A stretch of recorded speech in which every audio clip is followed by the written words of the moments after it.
If you visit Russia or China and crave a McDonald's hamburger in one of their major cities, chances are you'll be able to satisfy your craving.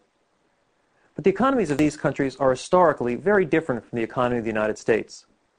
One student asked how the forces of supply and demand work in economies not founded on capitalism. That's a good question that gets to the essence of how markets allocate scarce resources.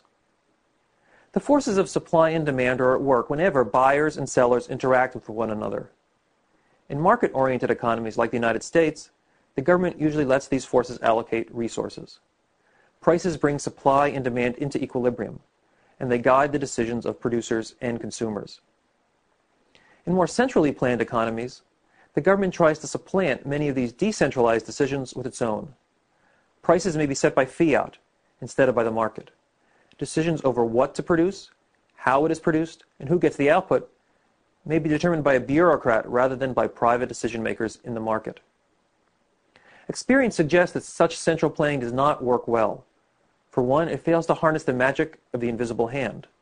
Since the prices aren't allowed to balance supply and demand, chronic shortages occur in some markets and surpluses in others. The quality of goods and services falls, as workers have no incentive to put forth their best effort.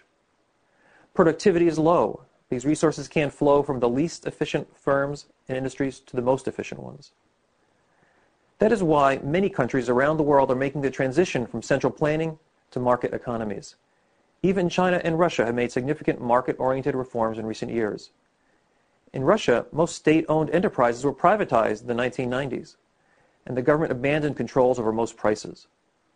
China's transition toward market capitalism has been more gradual, yet it has resulted in rapid growth in its standard of living.